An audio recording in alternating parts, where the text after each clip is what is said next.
Salut à toi et bienvenue, j'espère que tu vas bien, t'entends sans doute encore les cigales, je suis toujours en direct du sud de la France, d'ailleurs ça se voit à ma tête, j'ai tellement chaud, je vais aller me baigner juste après cette vidéo et ce podcast. Aujourd'hui je voulais te parler d'un truc important, alors tu vas te dire il dit tout le temps ça, il dit tout le temps que ce sont des podcasts importants. Là en l'occurrence c'est quelque chose, c'est une idée de podcast à laquelle je pense depuis un certain temps mais j'arrivais pas forcément à la formaliser si tu veux. Et là je pense avoir trouvé le terme pour traduire ce que je voulais te dire. Alors, si tu es entrepreneur, c'est que tu es forcément, en tout cas, il y a de grandes chances, quelqu'un de curieux, quelqu'un de curieuse, une personne curieuse.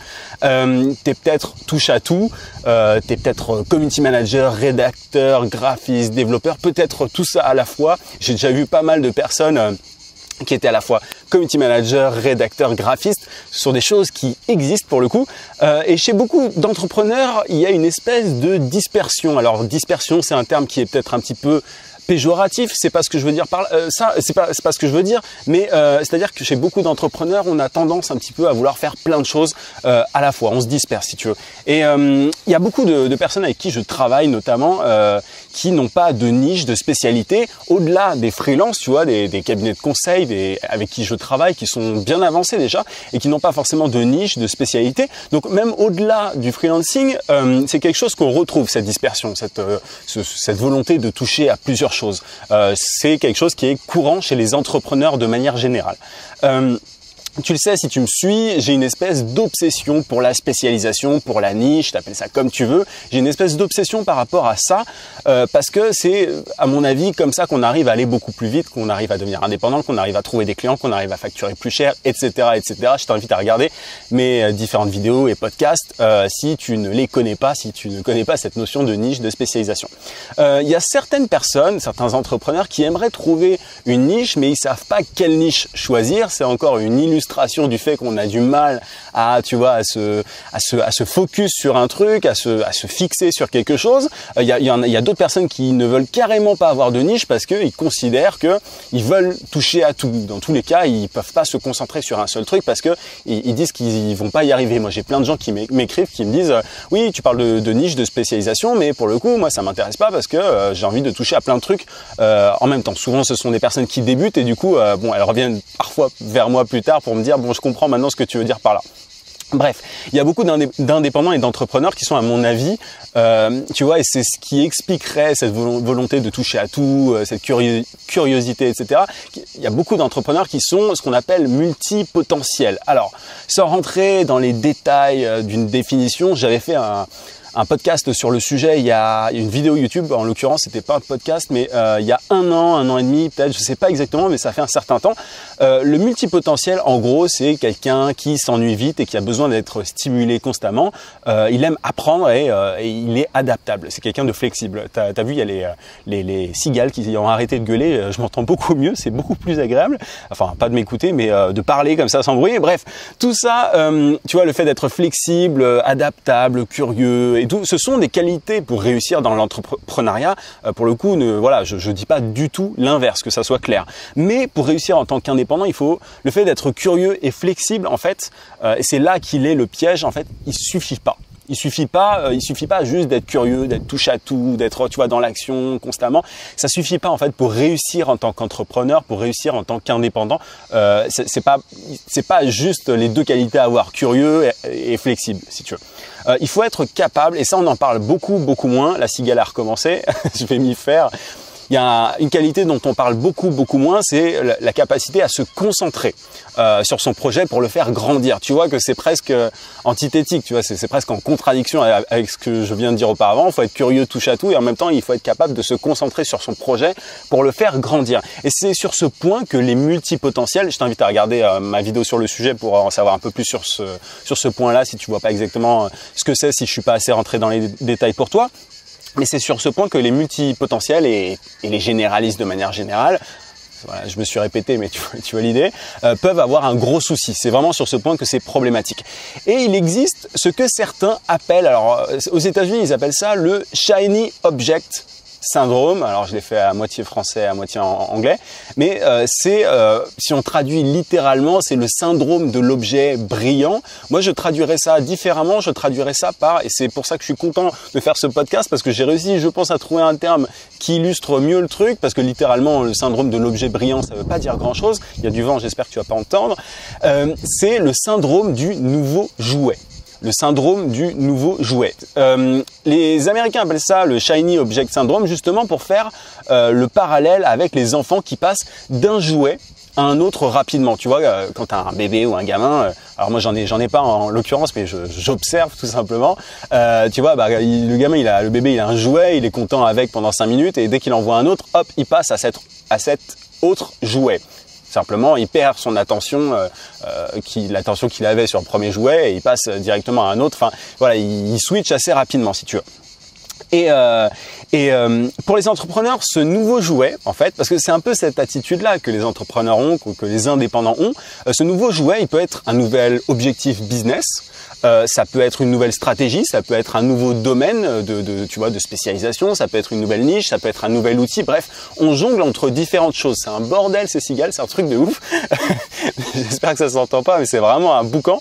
Donc, les entrepreneurs, parfois, ils changent d'objectif business, parfois ils changent de stratégie, parfois ils changent de domaine d'expertise, parfois ils changent de niche, ils changent d'outils. Surtout sur le digital, si tu regardes cette vidéo, si tu écoutes ce podcast, il y a de grandes chances que tu travailles sur le digital, et forcément, tu vois, il y a plein d'outils partout, il y a plein de nouvelles techniques. On te parle de l'affiliation en marketing, on te parle des influenceurs Instagram, on te parle je sais pas, enfin il y a tellement de trucs, ça change absolument tout le temps. Il y a pas très longtemps d'ailleurs, je t'ai parlé d'Instagram TV, tu vois, encore une nouvelle plateforme à maîtriser. Mais de manière générale, il y a quand même énormément de jouets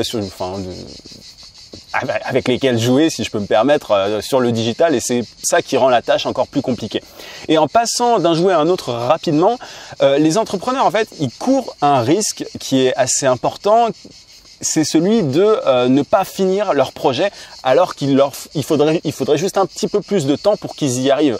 Je te prends un exemple, mais le SEO, tu vois, en l'occurrence, le SEO, c'est quelque chose qui nécessite un certain temps. Il s'agit pas de bosser son SEO ou celui d'un client pendant 1 mois ou 2.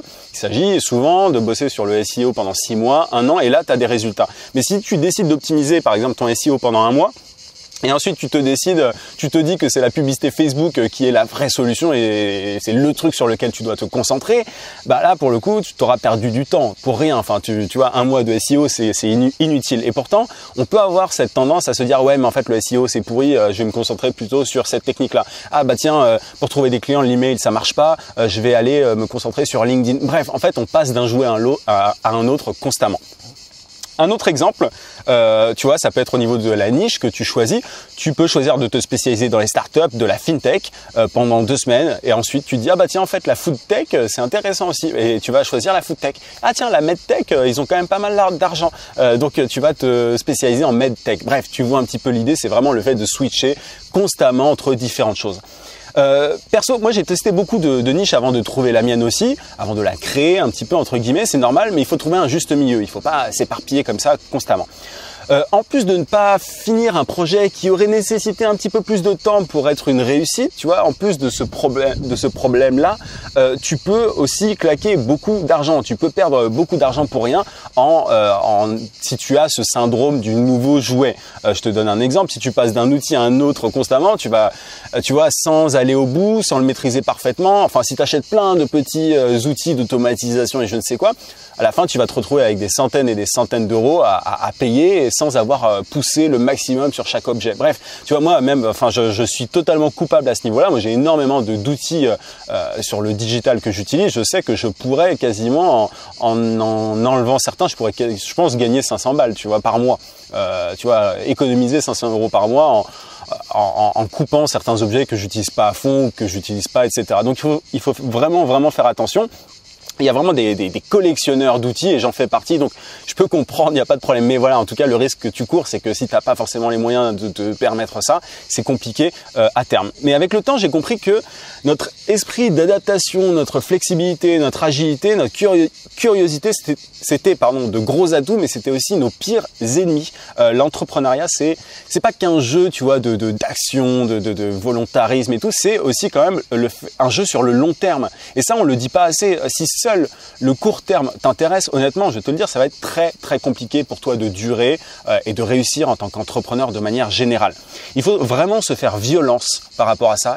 Il faut se faire violence parce que je sais que c'est pas évident. On est beaucoup à avoir à peu près tu vois, la même, j'allais dire le même état d'esprit, mais tu vois, on a envie de toucher à plein de trucs. Tu vois, moi j'ai plein d'idées, même de start-up et tout. J'ai plein de trucs en tête, mais je me concentre. Il faut se faire violence par rapport à ça, et c'est à force de patience que tes projets vont se concrétiser. Je te donne aussi le petit exemple de ma chaîne YouTube. Pour le coup, au début, tout le monde se foutait de ma gueule en me disant ouais, t'as 100 vues, etc. Aujourd'hui, moi, je m'arrête jamais, tu vois. Voilà, je me repose, mais je fais ma vidéo, mon podcast du jour. J'en fais 4 par semaine.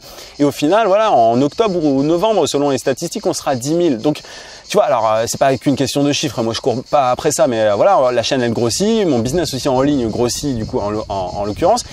Et voilà, tout ça, c'est à force de petits efforts quotidiens. Et tu vois, j'ai pas lâché le truc depuis bientôt, pas 2 ans encore, mais 1 an et demi, plus d'1 an et demi maintenant. Donc c'est vraiment, voilà, c'est une question de long terme, il faut le comprendre. Et c'est pareil par rapport à la prospection. Il faut parfois relancer un prospect plusieurs fois avant qu'il réponde. Tu vois, il y a beaucoup de gens qui me disent oui, alors cette méthode-là, elle marche pas. Et je suis persuadé qu'ils n'ont pas assez creusé le truc. Ils sont passés d'un jouet à un autre trop rapidement, si tu veux. Donc ça, c'est un vrai problème.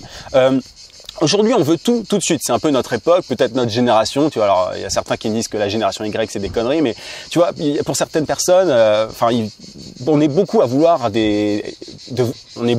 voir les conséquences de nos actes à court terme. Et le problème, c'est qu'on est à une époque de l'instantané. Et le problème, c'est que voilà, c'est pas toujours comme ça. L'entrepreneuriat, c'est pas que du court terme. Donc, de plus en plus, on a une tendance naturelle à s'éparpiller, et c'est encore plus compliqué de réussir à être indépendant à cause de ça. Voilà, on veut de l'instantané et on a une nature qui est d'être touche à tout. Donc, c'est particulièrement compliqué. Du coup, mes conseils pour surmonter ce syndrome du nouveau jouet, ils sont assez simples. Ralentis d'abord un tout petit peu avant d'agir. Non, cette idée que tu as en tête ou l'opportunité que tu vois là ne va pas tout révolutionner à court terme. Il faut que tu saches que le truc sur lequel tu veux bosser là, il va s'étendre plus que tu ne l'imagines. Donc pense à ça, pense long terme plutôt que court terme, et ne te dis pas que cette idée-là, c'est l'idée du siècle ou je ne sais quoi, c'est jamais le cas. Tes idées ne valent rien.